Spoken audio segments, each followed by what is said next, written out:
Hello there, my name is Pavel Shtermach and now we'll unveil the top news of recent days. The Russians again hit the residential buildings of Ukrainians. The entrance of a 5-story building was destroyed in Sumy. Developments continued throughout the day. At least one person died, 8 more were injured. 2 are considered missing and may be under the rubble. Late in the evening, a rocket hit Myrnohrad in the Donetsk region, partially destroying a 5-story building there. 2 people died. Another 6 people were pulled out from under the rubble. One of them was a child.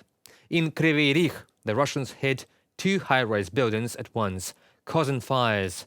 Roofs, walls and balconies were destroyed in houses, windows were broken in apartments, and a car was damaged. It is already known about 5 killed Ukrainians, more than 30 wounded are in hospitals. A part of a 9-story apartment building was destroyed, as well as the ceiling between floors. There was a fire. Many people were injured, over 30. There are several wounded. Everyone is being provided with the necessary assistance. Unfortunately, there are fatalities. My condolences to all family members and friends. We will inflict losses on the Russian state in response, quite rightly. They, in the Kremlin, must get used to the fact that terror does not go unpunished for them. Nothing will cure the sick men of their evil, but they will feel the losses. The Russian state will lose, and only this can make it safe for its neighbors, not only for Ukraine. For different nations, our actions are now life-saving.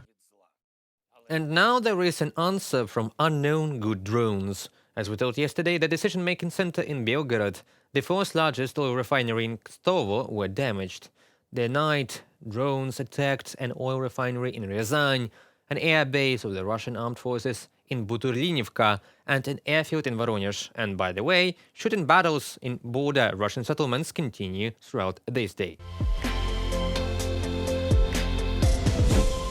The European Commission has proposed a negotiation framework for the accession of Ukraine and Moldova to the European Union for consideration by the Council of the European Union. This was announced by Vice President of the European Commission, Maroš Šefčovič, commenting on the results of the meeting of the European Commission board in Strasbourg.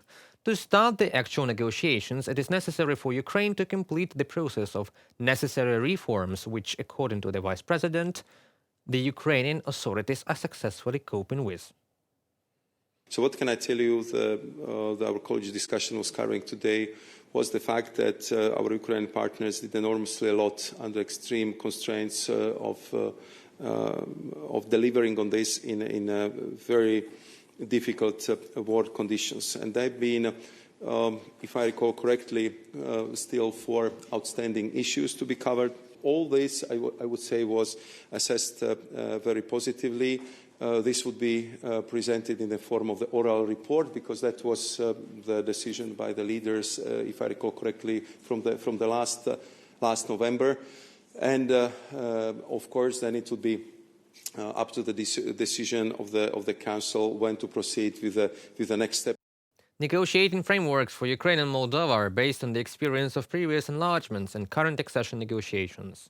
Integrate the revised enlargement methodology and take into account the development of EU legislation. The documents for both countries consist of 3 parts: principles governing accession negotiations, content of negotiations, and negotiation procedure.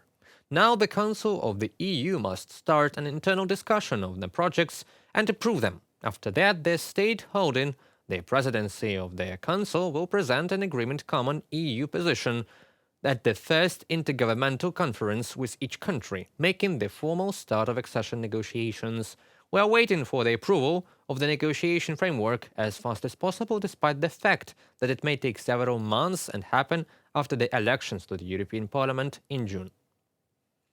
But no one can deny that this is a significant part and timely step forward to the practical start of Ukraine's EU accession talks. Our European choice is being put into action, and the day of Ukraine joining the EU is getting closer.